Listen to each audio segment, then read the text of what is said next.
Oh my gosh. Congrats on this season. It is so good. I'm obsessed. But first, we have to talk about that cliffhanger from episode 4. What was both of your reactions when Benedict asked Sophie to be his mistress? Because fans were not happy. Yeah. Well, yeah. Yeah. Neither was Sophie. No. She was absolutely fuming. Being your mistress is the last thing I would ever want. How else am I to be with a woman society has made it impossible for me to be with? I think I'm glad they kept that moment from the book because it's quite a difficult moment and it doesn't necessarily put Benedict in the nicest light. But I think it's important because it's a very important part of the story, and I think it's good that a romantic hero doesn't get it right and like makes a mistake. And I think that it's fine. I don't. I'm playing a character. I don't mind if people object to him. That's fine because I think that makes him human. Mm-hmm. So yeah, I think it's a cool moment. It is a cool moment. Yeah, good cliffhanger For TV. Yeah. Sophie. Mr. Bridgerton, do you need something? No. I found it. You hurt me. When do you stop to think about me? Every moment of every day. I cannot love a maid. And yet, you have taken possession of me. I also want to talk about what plays out this season. We won't air this until after the episodes drop. But how do you think fans are going to feel after seeing how things wrap up for your characters? Because it was truly a beautiful Cinderella story.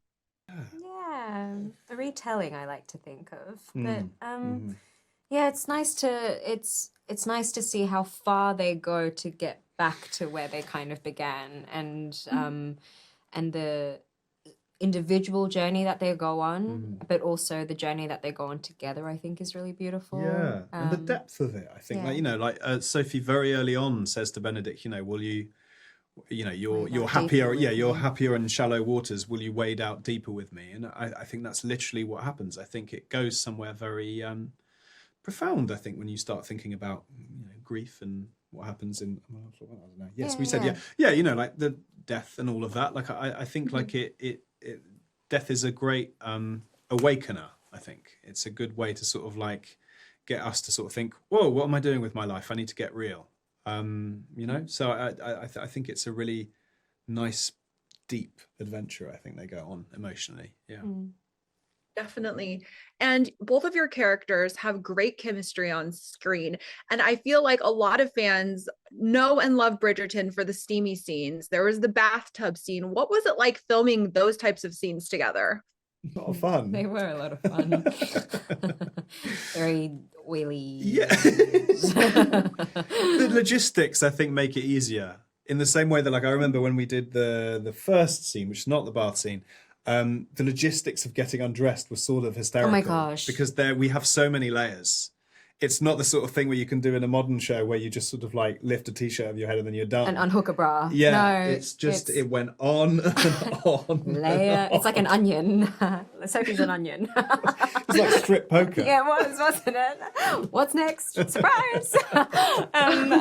But when you have so many of that, you kind of just you lose focus on the I guess the nervousness of it or the pressure of it, and you just deal with the logistics of it. Yeah, all of that sort of happens as soon as you shout action. But like once that's done, then it's just sort of like it's like doing a fight scene. You're creating this illusion. So as long as you're always doing that, there's a base layer of fun, I think, to all of that. Yeah. And I remember last season, Nicola said that she didn't want her family to see those scenes. How are you feeling about your family and your friends seeing these types of scenes?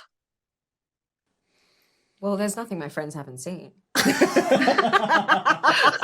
My best girlfriends, they've seen it all. Yeah, I mean, I just sort of think, I'd rather not be there when they see it, but I mean, it must be stranger for them really than me. Like I sort of think it must be odd for them for people who know you to see you in something different like that. Yeah. But for me, I guess like I'm not there when they see it, so that's their problem. I'm overseas most of the time, so it's fantastic.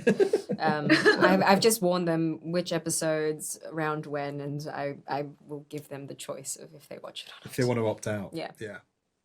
There you go. Now, I also want to say the costumes this season are amazing.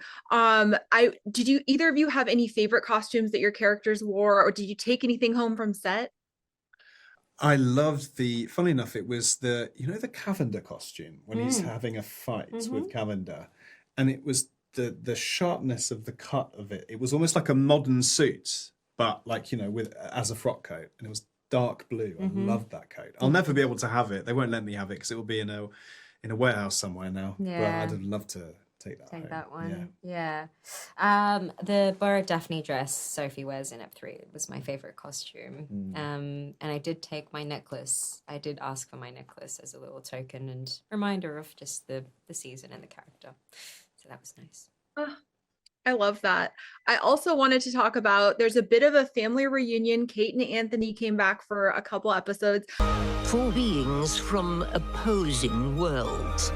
The desire is not the problem, but the world itself. You've convinced yourself that she is reason enough to risk everything. You're not born simply to work and die. You are in love, are you not? There is one sacrifice you will have to make. Your family. How does it feel to have almost all the siblings back together? It's so nice. It's lovely. Yeah, it's nice to meet everyone.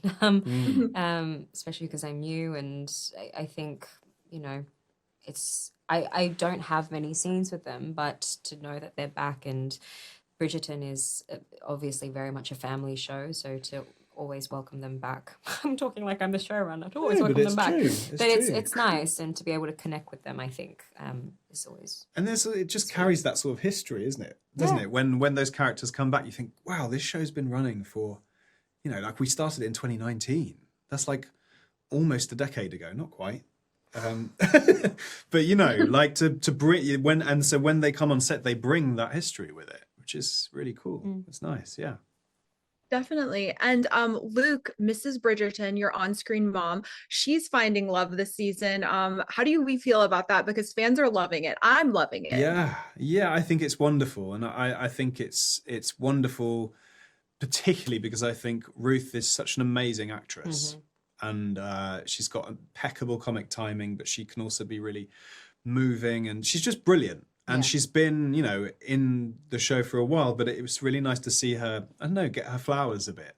And just, live out that. I mean, I think from the character perspective, it's interesting because there's a little bit of tension, a little bit of a parallel story going on between Benedict and Violet this season. So we'll have to see how that plays out, because obviously there'll be a few hiccups along the way. But obviously from actor to actor, it's amazing. She's incredible.